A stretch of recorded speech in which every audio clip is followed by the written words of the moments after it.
ওগো আল্লাহ,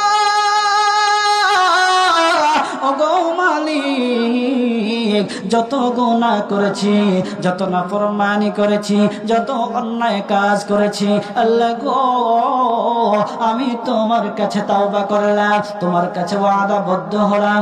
আল্লাহ আমি আর জিন্দেগিতে গুনাহ করব না, আমি আর অন্যায় কাজ করব না। ওগো আল্লাহ তুমি আমাকে মাফ করে দাও। তুমি যদি আমাকে মাফ না করো, কে আমাকে মাফ করবে? ওগো আল্লাহ দুনিয়াতে দেখেছি মা যখন তাড়া দেয় তখন বাবার কাছে আশ্রয় নেওয়া যায়, বাবা যখন তাড়া দেয় তখন মার কাছে আশ্রয় নেওয়া যায়, মা বাবা যখন তাড়া দেয় তাহলে দুনিয়ার কারো না কারো কাছে আশ্রয় নেওয়া যায়। ওগো আল্লাহ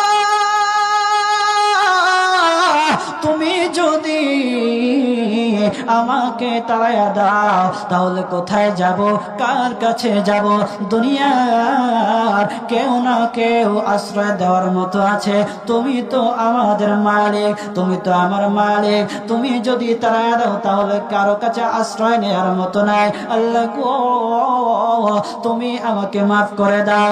এইরকম আল্লাহর কাছে দোয়া করলো, সাথে সাথে আল্লাহ তাআলা ওদের দোয়া এমন ভাবে কবুল করলেন, আল্লাহর নবীকে সুসংবাদ জানিয়ে দিলেন, ওগো নবীজি আপনি তাদেরকে জানায়া দেন, আপনি তাদেরকে শোনায়া দেন, তারা যে আমার কাছে তাওবা করেছে, আমি আল্লাহ।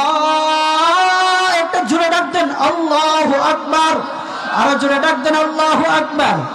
মুসলমান বাবাজি,